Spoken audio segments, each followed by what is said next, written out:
Prophet Madungwe vosungirwa kudriver mota vasina chitambi, ma Heavenly Army Commander vanozikanwa nema statement avo ari controversial ekuzviti vanosangana naMwari vachiita zvakasiyana siyana naMwari. Saka nyaya iri panapa nhasi yandiri kusangana nayo pari kunzi vakasungwa mushure mekunge vanorovera mota yemunhu vachidriver muna airport road. Zvezvo zvekuda kungonotena zvisinganzwisisike kana kuti kunochinja lane zvezvo zvisiri zvekudaro. Saka ndo pavakunosvika vachinorwanawo nemota yemunhu NP 300 baki. Ndo yavakabva vanoroverana nayo. Saka vaendwa nawo kuairport kuchinji, but thank goodness havana kuzovharirwawo, vakanzi right munenge muchiwa zvezvo kuti munova nyaya yenyu inotongwa muchibva nekudheni kwenyu chinji. Ndo situation iripo pana vaMadungwe, but ndo nyaya yakaitika akwa yeye. I don't know dzakambofamba kanyaya pachinzi kana vaMadungwe vachida mota vanofanira kutanga vatora license kana kuti vanofanira kunge vane license. So I don't know kuti hapana kuzonyatsoitwa proper check up yekuonekwa kuti mukomana ane license ere kana kuti haana.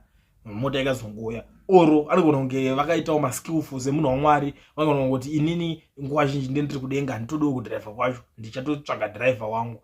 Maskillful anongoitika munhu obva atopuwa mota. Saka ndo masituation aripo, ndo nyaya iripo. vaMadungwe vari kunzi vakarovera mota yemunhu.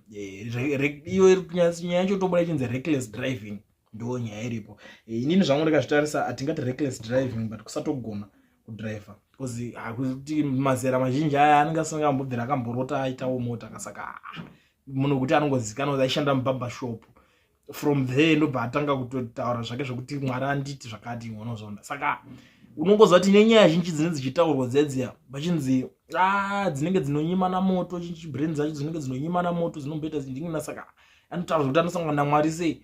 Saka zvokuzonzi azorovera nemunhu kuti reckless driving. Reckless kumunhu kazhinji tinonyanya kuda kuitaura wedhiro, tonyanya kushandisa kumunhu ari kugona kuti anogona zvakanaka kudriver obva azoita ke reckless, kana kuti anozonzi wadhakwa obva kuti angada reckless driving. Ipapo tinokwanisa kushanda wedhiro, but kune munhu uyu akaita seuyu tinongoti hatogoni kana kudriver kwacho. Saka ndo nyaya iripo hama dzadiwa. Mukomana akarovera mota yemunhu ndobva asungwa. Amen. Munoionawo sei nyaya yavaMadungwe iyi?